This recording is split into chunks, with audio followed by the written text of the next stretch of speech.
Well, team, welcome to our weekly meeting. I contacted the Lich about upgrading the security on intern Steven's skull, but he wanted way too much and tried to sell me a service agreement. Then he said try turning him off and back on again, but I don't think that worked. Wait, when did that happen? What kind of a multiverse is it when you can't trust an ancient undead mage to do the right thing? Anyway, we're gonna go with the life coach that Snappy recommended. I'm happy to help secure Steven's skull. When do they get here? I find it a bit disconcerting that someone else is controlling my intern. Now you find it disconcerting? I thought you would have learned your lesson after the Lily incident. Carrie is relentlessly requested. Relax, roomies. Our renderer of restoration rarely reneges on their responsibilities. Rest assured they'll amicably arrive at the appointed approximate hour.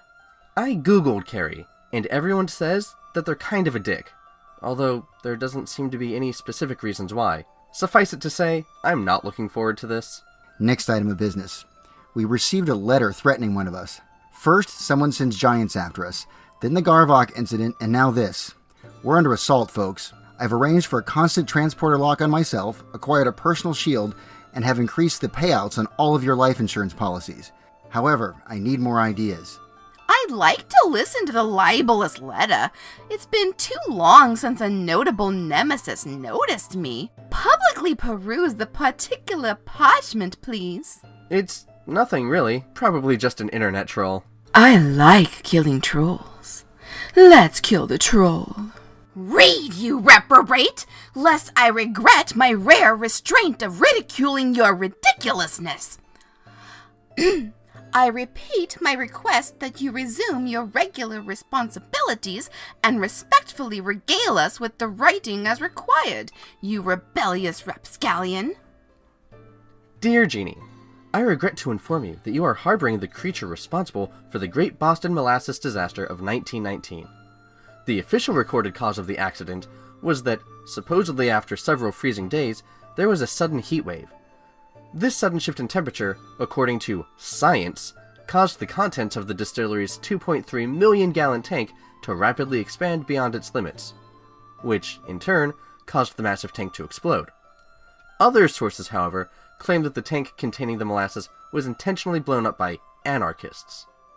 It is well known that infernal devils, such as Snappy, are fully capable of increasing the temperatures of places and things, and are especially prone to, if not entirely fond of, blowing things up for their own amusement. In either case, how could anyone truly believe that this horrific disaster was an accident of any sort? And for what? So they can convert a couple million gallons of sugar into booze for them and their friends? People died, Jeannie. Horses and people were trapped in the flood of molasses, thrashing about like flies on flypaper as the river coursed through the streets at speeds of up to 35 miles an hour, leaving toppled buildings in its wake. And throughout it all, Snappy just sat back, laughed, and got drunk. Jeannie, I must urge you not to trust this foul monster. They don't have your best interest at heart, and considering their most recent drinking benders, only a matter of time before their alcoholism causes a craving so bad that they do it again. I urge you to contact the law enforcement of Boston, Massachusetts, and inform them of the presence of this fugitive before it's too late. You don't want to be responsible for the next great molassacre, do you? Sincerely, an anonymous acquaintance. Snappy, is there any truth to this rumor? Indeed, intern. The initial inquiry and investigation indicated inclement weather. And to be perfectly plain, I was present, and perhaps I proceeded to provide a persistent panacea to the perishing populace of the local parish.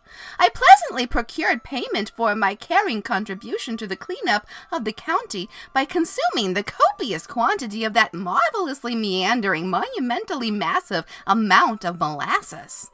Didn't you hear the part of the letter where it said it was suspected to be caused by an explosion set off by local anarchists? That's not the rumor I'm talking about.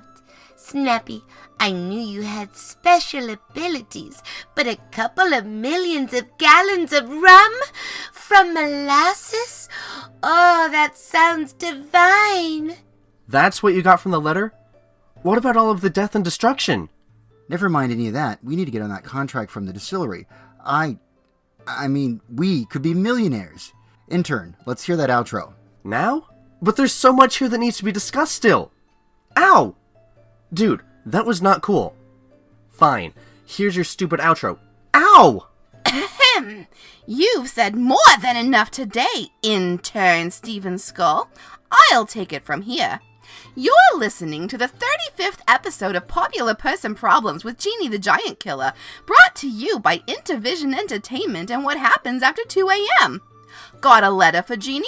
Shoot her a message at jeannie@intervisionentertainment.com. For more shenanigans with Jeannie and the rest of the gang at Intervision, please hit up our website at intervisionentertainment.com, or, better yet, help take the struggle out of struggling artists by becoming a visionary through patreon.com.